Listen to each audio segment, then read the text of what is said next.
Hi everyone, Bandanner here. I hope you're all doing well. Welcome back to the channel. Today we're going to talk about WARNO and where it was and how far it's come and where we're going to be at release and then beyond release. I've had some terrible writer's block regarding this video and have recorded stuff several times and then given up halfway through because it wasn't doing what I wanted it to do, which is that I want to put something out that is for everyone who's followed WARNO so far and already knows the game or has watched lots of videos about it, whether they own the game or not.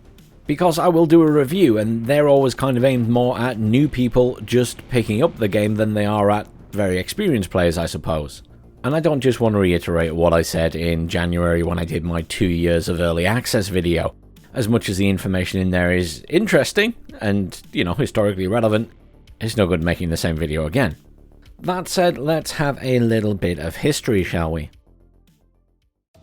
WARNO was originally announced back in late 2021 with a brand new trailer for the game, with that awesome soundtrack in the background, which I can't play because it's copyrighted. Oh well.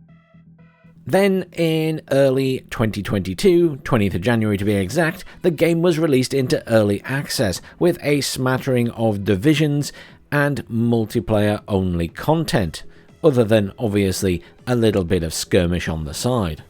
At the time, it also released with a completely ridiculous roadmap that there was no chance they were ever going to be able to stick to, and they quickly learnt their lesson, having to cancel dates and push it out constantly. They gave up giving dates altogether, which was probably one of the most sensible things they did at the time. Over the first couple of months, there was obviously a lot of negativity around the game, particularly from both the Wargame and SD2 fans, because the game was really not a true follow-on to Wargame and not a true follow-on to SD2. It was an amalgamation of both in some respects, but overall the spiritual successor to the Wargame series. But even to this day, the reality is, Wargame does some things better and WARNO does other things better. And that's the first statement I'll make here that'll set off the rage in the comments from both the WARNO fans and the Wargame fans for having the audacity to say that one game still does some stuff better than the other. I'd throw in some comment about SD2 there, but I honestly just can't get into that game. I've tried multiple times. Anyhow, we then went through various patches and various milestones with lots of additions to the game, including new divisions and new maps, and then we had the tutorials and the missions, or operations as they're called, and then finally we got the Bruderkrieg campaign for Army General, which I really enjoyed, by the way. I know not everybody did, but I really enjoyed it. I suppose one of the elephants in the room that I haven't really mentioned during all of that is all of the massive balance changes that we've had to the multiplayer side, specifically for 1v1, because obviously we've had various cheeses, we've had some patches that have totally broken things, like the patch that completely destroyed the usefulness of autocannons. I remember a couple of those patches actually completely broke the tutorial missions as well, because obviously balance is shared between single player and multiplayer. And recently, in the run-up to release, let's be fair, the balance of the multiplayer hasn't been very good. It's not very enjoyable. I think everybody's just about sick of it. It's why a lot of the top players haven't been playing the game as much. I know several people who played the game a lot in ranked that have just stopped. And I guess that's one of the important things to hope for, is that on release, the game will be jiggled up in terms of its balance. Anyhow, that's kind of a brief summary of everything since the game was announced and all the bits and pieces we've gone through. Again, I didn't want to go into too much detail because I did a video that went into a lot more detail back in January on that stuff. So that kind of brings us up to release, right? We're just a matter of days away now, and then we'll have access to new content. The reality is the majority of that new content for anyone who's been playing early access are the Army General campaigns. The 4 new campaigns, 2 of which are ridiculously huge, that it takes hours to do one turn on if you do all the fighting. And when I say ridiculously huge, I'm not saying that as a bad thing. I think there's going to be a lot of people who will eat this up. Of course, that's not to say there's nothing for the multiplayer side. The reality is, we will of course get some rebalancing. That's inevitable, right? And we're also going to get new maps and new variations of existing maps where they have reworked the positioning of some of the points to make it more fun to play or more balanced to play. I guess, in fairness, a lot of that is more around the 1v1 ranked side of things, so maybe there's not going to be quite as much that's in your face for those of us who like to play the 10v10s, for example. Anyhow, it's been a long road getting from there to here, with a lot of ups and downs and some miscommunication from the UGen team, which has certainly improved. They've got better at it from a lot of badgering, I think. But of course the story doesn't end with the release. There will be more to come, and there will be ongoing development of the game and its features.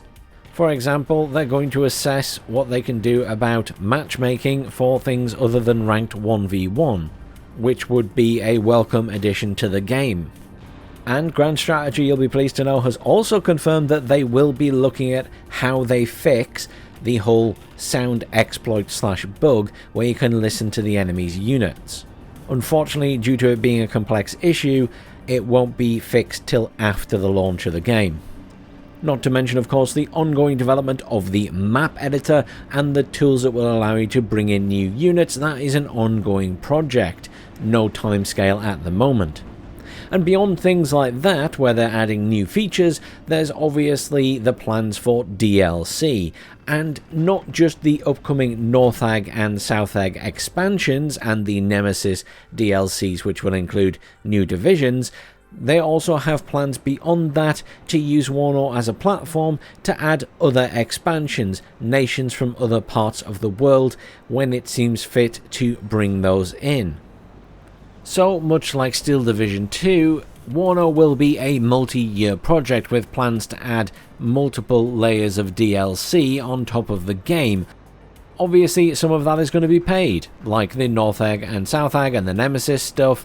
However, there will also be free updates, patches, fixes, and the features won't be DLC. So, for example, matchmaking and the updates and progression of the map-making tools will all be included for free.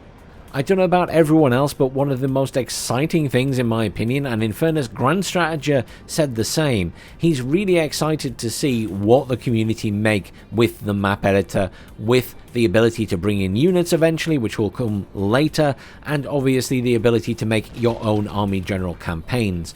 Because let's be honest, when games give you the tools to do all this stuff, the community makes such amazing projects. The thing that always comes to my mind whenever this comes up is obviously Bohemia Interactive and the Armour games and Operation Flashpoint that came before it. Their map editors and the ability to bring in mods for those games is exceptional, and the community over the years has made some incredible content. Will the WARNO community ever hit that level? I don't know, but reach for the stars, as they say. Out of interest, what is everyone else most looking forward to of the things coming in the launch version, or indeed what might be coming after launch, be it the announced DLCs or otherwise? As ever, thank you for watching. Please do like, share, subscribe. I will be covering more WARNO now we're heading towards release. Certainly be putting up some gameplay over on the RTS Cast and Stuff channel, and hopefully we'll be able to do some tournament stuff once the game is out and the balance has been jiggled up a little bit. I hope you all have a great weekend.